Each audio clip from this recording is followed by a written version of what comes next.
네, 안녕하세요. 미국 주식 멘탈 케어하기 멘탈이 전부다입니다. 네, 오늘은 오랜만에 테슬라의 차트 분석을 해보려고 하는데요. 예전에는 참 많이 했었는데 요즘에는 뜸했었죠. 왜냐면 차트 분석 자체가 장기 투자자에게는 큰 의미가 없는 일이기 때문에 최근 같은 주가 하락 시점에서 굳이 제가 테슬라의 차트 분석을 하지는 않았는데요. 그래도 오랜만에 이런 얘기를 듣고 싶어 하시는 분들도 계실 것 같아서 한번 짚어보도록 하겠습니다. 테슬라 주가는 작년 11월에 S&P 500 편입 발표가 나면서 엄청나게 상승을 했죠. 그 이후로 $900까지 찍고 나서 올해 2월에 기술주 약세와 중소형주 폭락장에 맞물려서 주가가 고점 대비 40% 하락한 $540까지 하락을 했다가 1분기 인도량 발표 때에 $780까지 다시 회복을 했다. 이후 실망스러운 실적을 발표하면서 다시 전저점인 $540까지 떨어졌다. 현재는 약간 회복 중입니다. 크게 보면 주가가 한번 크게 슈팅을 했다가 이후 크게 하락을 하고 현재는 주가가 오르고 내리면서 박스권에서 횡보하고 있는 상태라고 얘기할 수 있겠습니다. 그리고 현재 테슬라 주가는 2월부터 하락 추세가 지속 중인데요. 여전히 하락 추세를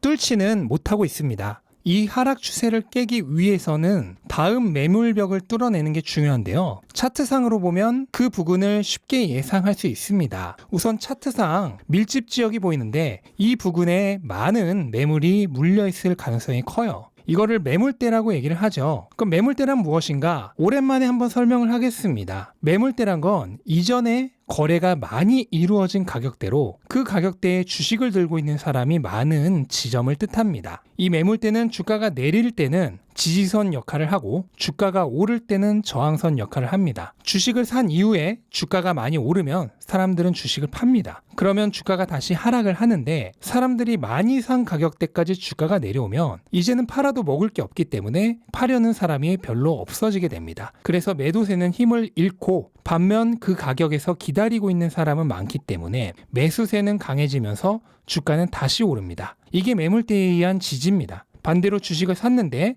주가가 내리면 사람들은 주가가 회복해서 자기가 산 가격이 오면 팔고 나가려고 합니다. 여러분도 이런 말 굉장히 많이 들어보셨을 겁니다. 본전만 회복하면 무조건 판다. 이게 사람의 본성이고 실제로 사람의 본성은 이렇게 단순합니다. 그래서 수많은 사람들이 물린 가격이 오면 팔려고 합니다. 그렇기 때문에 주가가 내렸다가 다시 오를 때 매물대에 부딪히게 되면 매도세가 강해집니다. 이게 바로 매물대에 의한 저항입니다. 그럼 테슬라는 어떨까요? 실제 위불에서 매물대를 보더라도 아까 말씀드린 차트상 캔들의 밀집 지역 $670에서 $700 부근이 실제로도 매물대가 가장 많은 것을 알 수 있습니다. 또한 이 지점은 하락 추세선과 만나는 추세 저항선이며 120일 이동평균선과 만나는 지점이기도 합니다. 그렇기 때문에 600 이하 저점에서 샀던 사람들이 일단 수익 실현할 가능성이 굉장히 높은 지점입니다. 그래서 주가가 이 지점까지 다다르면 일단 저항선에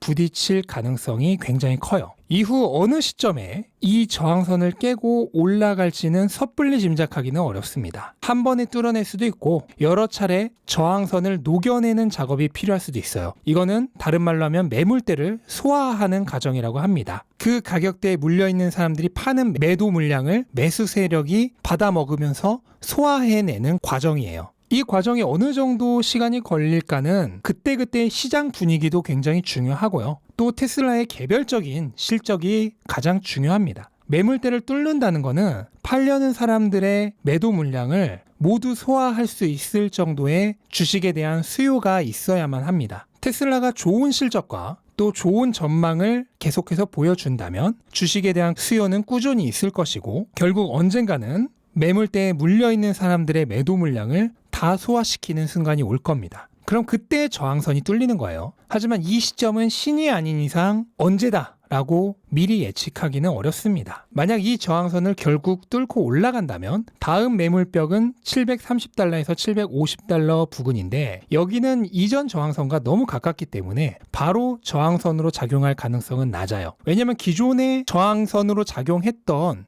$670에서 $700가 뚫리고 난 이후에는 지지선으로 바뀌는데 그렇게 되면 이 지지선과 너무 가깝기 때문에 $730에서 $750 부근이 저항으로 작용되기는 어렵기 때문이죠. 이 과정을 알려면 손바뀜이란 개념을 알아야 되는데요. 저항선은 매도 물량이 많이 나오는 지점을 얘기한다고 했습니다. 그렇다면 그 물량을 다 소화하고 주가가 위로 올라갔다면 이제는 반대로 그 가격대에 새로 주식을 매수해서 들어온 사람들이 많다는 뜻이 됩니다. 이 매물대는 반대로 주가가 다시 내려올 때 지지 매물대가 된다고 했죠. 이렇게 지지선이 형성되고 나면 그 지지선과 너무 가까운 저항선은 상대적으로 먹힐 가능성이 큽니다. 왜냐하면 주가는 결국 매수세와 매도세의 파워게임으로 결정되기 때문입니다. 테슬라의 매물대를 보면 670에서 700달러의 매물대가 훨씬 큽니다. 이 물량이 뚫리고 나면 이 매물대는 반대로 새로 들어온 지지 세력들이 많은 매물대가 되므로 상대적으로 파워가 약한 700달러 중반대의 매물대는 파워게임에서 밀려서 힘을 발휘하지 못할 가능성이 크다는 얘기입니다. 그렇다면 다음 저항선은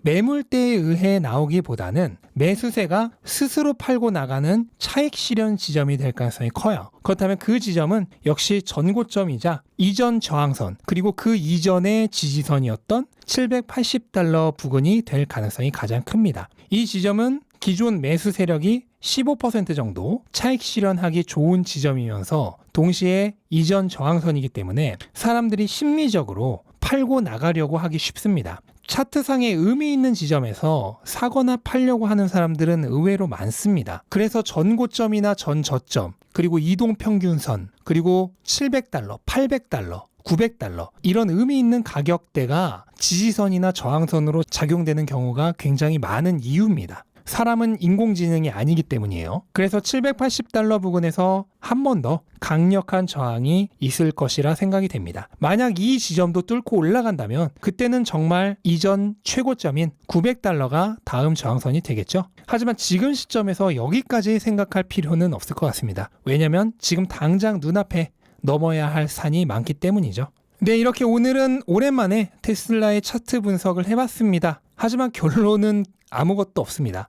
차트는 결국 과거를 분석하는 것이죠. 차트로 미래를 알 수 없다는 사실을 오늘 다시 한번 깨달으셨을 겁니다. 그러니까 장기 투자자라면 차트 분석은 그냥 흐름을 느끼는 정도로 생각을 하시고 너무 의미는 두시지 않는 게 좋습니다. 중요한 건 결국 기업의 가치입니다. 주가는 기업 가치와 상관없이 오르고 내릴 수 있지만 결국 장기적으로는 무조건 기업 가치로 수렴합니다. 기업 가치가 꾸준히 오른다면 주가는 기업 가치를 따라 오르게 되어 있습니다. 테슬라 역시도 작년과 같은 S&P 500 편입이나 주식 분할 같은 특별한 호재가 있어서 주가가 오르길 기대하는 것보다 실적 자체가 개선되면서 실적을 밑바탕으로 해서 주가가 오르기를 바라야 합니다. 그게 진정한 의미에서 기업 가치가 오르는 거죠. 그러니까 테슬라 주주님들이시라면 테슬라의 기업 가치가 꾸준히 오르고 있는지를 살펴보시는데 집중하시는 편이 좋다고 생각합니다.